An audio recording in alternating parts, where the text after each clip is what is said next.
Guilherme de Pádua morreu no dia 6 de novembro de 2022. E ele foi muito conhecido aqui no Brasil, né? Cometeu um crime terrível, pagou pelo crime uma época, né? Foi preso, passou por todo o processo legal aí brasileiro. Atualmente ele estava solto, e era pastor da igreja Batista da Lagoinha, ou ele pelo menos era vinculado a essa igreja. E hoje nós vamos falar sobre um pouco sobre essa situação, né? Foi criminoso, agora é pastor, e aí, né? Como é que essas coisas? Mas antes de adentrar essa polêmica, queria dizer que você é muito bem-vindo aqui no nosso canal. Meu nome é Alba e esse é o canal Pouco Tempo. Por favor, se você ainda não é inscrito, eu peço que você se inscreva neste canal, tá bom? Me ajuda aí nessa caminhada, deixa o like, compartilha. Tem um vídeo aqui todo sábado e toda terça às 11 da manhã e eu falo sobre teologia, falo sobre filosofia, atualidades, enfim, tem muitos temas aí. E sem dúvida, eu imagino que vai ser bênção na sua vida, porque esse é o meu objetivo, né? A gente pensar aqui a respeito da palavra de Deus e sermos abençoados, crescermos no conhecimento de Deus. E hoje eu trouxe esse tema, é um tema aí que estava nas mídias sociais, principalmente no dia que ele morreu, que Guilherme de Pádua, ele morreu. Ele morreu em casa, parece que ele teve ali uma parada cardíaca, uma coisa desse tipo, um infarto fulminante, e ele veio a falecer. E aí as notícias davam lá que ele era pastor, né? Atuava como pastor. Mas ele ficou muito conhecido porque em dezembro de 1992, infelizmente, ele e sua ex-esposa assassinaram uma colega deles de trabalho chamada Daniela Pérez. Eles atuavam numa novela, o nome da novela é Corpo e Alma, dirigido lá por Glória Pérez, e ela era filha de Glória Pérez, a que foi assassinada. E aí teve uma repercussão aí nacional e tal, né? Ele assassinou e foi preso e teve todo o processo legal nesse sentido, né? Então ele é um assassino, mas depois de alguns anos, não sei, também não conheço tão detalhadamente a história dele, mas o fato é que ele morre e o noticiário coloca que ele era um pastor de uma igreja. E aí as pessoas vêm a perguntar, né? Mas como é que pode, né, a pessoa cometer uma coisa tão bárbara, tão triste, né, sem dúvida. Fica até minha solidariedade aí para com a família e tudo, porque a família sofre com isso, a família é dilacerada com isso, pela barbaridade que esse homem resolveu fazer por motivos egoístas, motivos torpes mesmo. E aí, agora, depois de anos, ele diz que é crente. E agora ele é não só crente, né, ele é pastor, então acaba exercendo ali uma posição de autoridade na igreja, né? Mas o cara diz que é crente. Como é que fica isso, né? Eu sei que tem muita gente que acha assim um absurdo, acha que é um engano a pessoa dizer que agora é crente, porque Deus não perdoa esses pecados, né? Tem gente que fica chateada, fala, a pessoa apronta, faz coisas horríveis e depois diz que é crente. Não acredito nisso não. Mas e aí? Será que Deus perdoa? Será que Deus não perdoa? Né? A pessoa comete uma coisa terrível, então já era pra ela, essa pessoa é má, essa pessoa é terrível e Deus não vai perdoá-la. Como é que isso acontece, né? Porque eu já vi muita gente falando, não, Deus não perdoa não, uma coisa dessa não tem condições não. E aí eu também lembrei de um caso que é terrível, muito terrível assim. Tem uma série na Netflix bem interessante chamada Dahmer, o canibal americano. Conta a história de um rapaz chamado Jeffrey Dahmer. Essa série ela é muito pesada. Ela é assim, de arrepiar os cabelos, porque mostra a realidade que aconteceu entre 1978 e 1991. Esse jovem americano, Jeffrey Dahmer, ele mata por volta de 17 jovens ao longo desses anos e ele matava de forma terrível, cruel.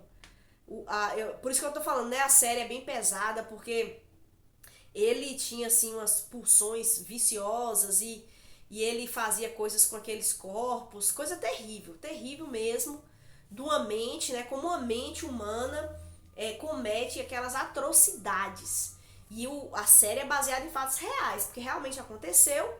Infelizmente, né, jovens foram assassinados e esquartejados e o cara fez coisas terríveis mesmo com aquele corpo. E pior, ele vivia num apartamento e ele ia guardando os corpos daquelas pessoas que ele matava. Ele fazia sexo com aqueles corpos.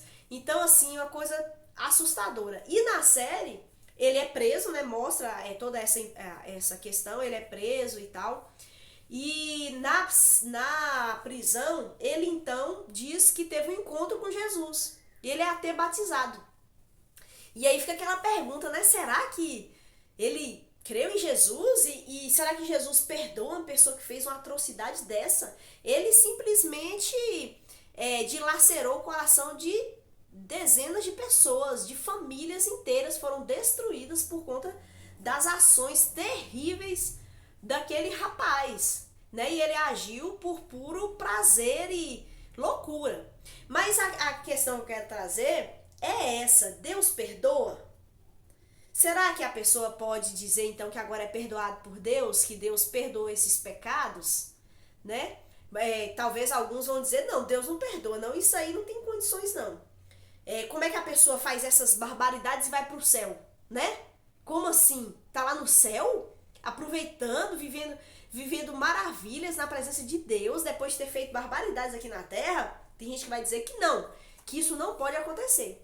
Só que a Bíblia, a gente tem que deixar de lado o que a gente acha e o nosso senso de justiça, porque sem dúvida nenhuma esses homens que cometem, homens e mulheres, né, que cometem atrocidades, têm que pagar e sofrer as consequências dos seus atos, sem dúvida nenhuma.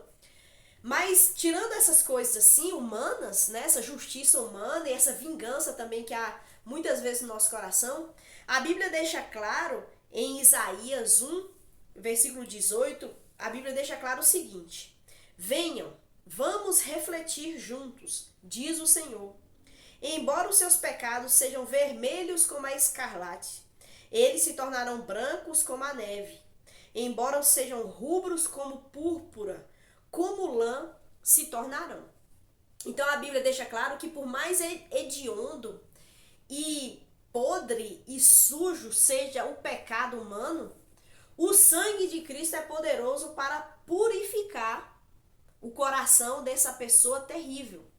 A mente, o coração, a sua vida.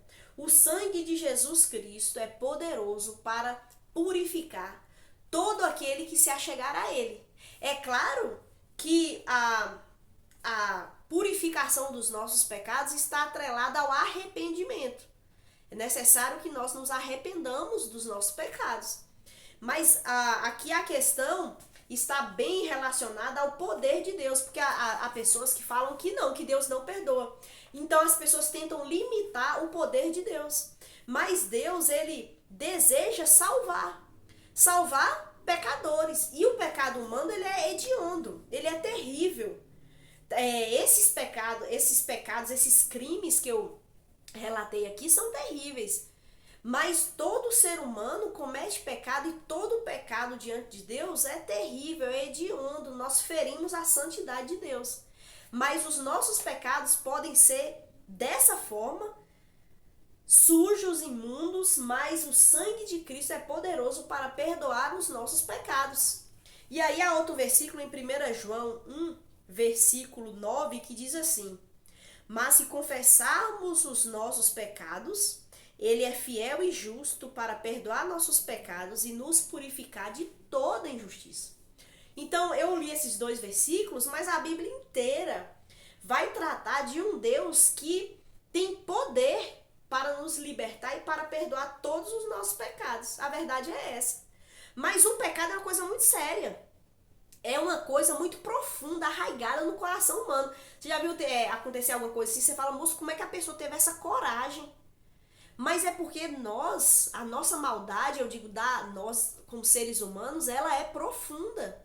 E quanto mais a pessoa busca e dá vazão ao mal no seu ser, mais o mal vai tomando conta.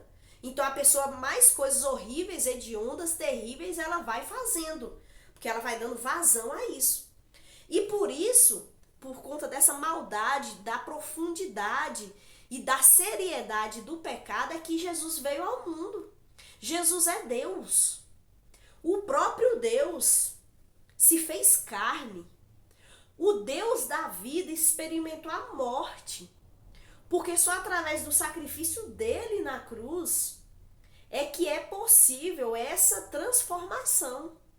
Então, o Evangelho, que é a obra de Cristo Jesus, o Evangelho é o poder de Deus para a salvação de todo aquele que nele crê. Então, a dificuldade nunca está em Deus. A dificuldade está no homem, de crer, de confiar. Né? Se esses dois homens que eu usei o exemplo aqui, Guilherme de Pádua e esse Jeffrey Dahmer, se os dois creram, confiaram no poder de Deus, Deus os salvou. Porque o poder de Deus não está limitado à crueldade e à barbaridade que o homem possa fazer. E é justamente esse Deus Todo-Poderoso que veio ao mundo, Jesus. Jesus tomou na cruz o cálice da ira de Deus contra toda iniquidade, contra todo o pecado.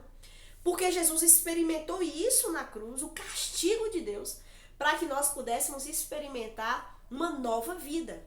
Mas para experimentarmos é necessário compreendermos que nós somos pecadores. Não cometemos todos os pecados. Deus nos livre de cometer pecados bárbaros como esses que eu citei. Mas nós cometemos outros pecados que também são graves, que também são terríveis. E o sangue de Cristo é poderoso para nos purificar. Se, aí é uma partícula, né, que nos leva a entender que é necessário um contraponto nosso, se nós confessarmos os nossos pecados, reconhecermos que nós somos culpados diante de Deus, reconhecemos que nós merecemos o inferno, que nós merecemos o castigo eterno, mas merecendo isso, nós clamamos a Deus por misericórdia. Misericórdia significa receber uma coisa que eu não mereço. Eu mereci o castigo, mas Deus me dá a salvação, graciosamente. Ele de graça, de graça não é que não custou nada, mas é a generosidade de Deus que me dá aquilo que eu não mereço, porque graça é isso, é eu receber o que eu não mereço. Eu não mereço a salvação. Ninguém vai para o céu por mérito. Se Guilherme de Pádua, porque eu estou falando se, porque realmente é só ele e Deus, na presença de Deus, que pode saber, né? Se Guilherme de Pádua, se Jeffrey Dahmer estão na presença de Deus, com Deus, eu não sei. Mas se eles estão lá, não é por mérito deles, óbvio. É pelo mérito de Cristo, que morreu na cruz e nos veste, nos justifica, nos purifica com o sangue dele. E é por isso que a pessoa vai para o céu. Uma pessoa vai para o céu não é porque ela merece e Deus vai dar um bom lugar. É porque Cristo quer salvar. Então, mérito é de Cristo. Por isso, quando nós chegarmos no céu, nós vamos adorar esse Cristo, adorarmos, bendizermos, entregar a Ele todo aquilo que nós fizemos, né, os galardões a Ele, porque é Ele quem merece. E Ele, de bom grado, nos conduz à presença de Deus. Mas se confessarmos os nossos pecados, Ele é fiel e justo para perdoar os nossos pecados e nos purificar de toda injustiça. Então, creia na verdade. A verdade de Deus é que o sangue de Jesus é poderoso. Se os nossos pecados forem vermelhos como a escarlate, eles se tornarão brancos como a neve. Se nossos pecados forem rubros como a púrpura, se tornarão como a lã, límpido, transparente, perfeito, né? Aqui um jogo de palavras no sentido de purificação. Cristo pode nos salvar e nos purificar de todo pecado, se nós confiarmos nele. E nós iremos para o céu, não por mérito nosso. Eu fui muito boa, não matei, não roubei, não prostituí, não, sei lá, não fiz um monte de coisa. Não é isso. Eu vou para o céu por mérito de Cristo. Ele se deu por mim, ele se entregou por mim, então ele que me conduz ao céu. Então, que você possa confiar em Cristo, não nas suas obras. Que você possa confessar os seus pecados a Cristo, porque Ele pode te purificar de todo pecado e de toda iniquidade. Então, que Deus abençoe sua vida. Vamos nos fortalecer na palavra de Deus e não naquilo que a gente acha, porque a palavra de Deus é aquela que nos purifica, limpa a nossa mente e transforma a nossa mente. Isso é muito importante. Que Deus abençoe sua vida. Muito obrigada por você me acompanhar até aqui e até a próxima.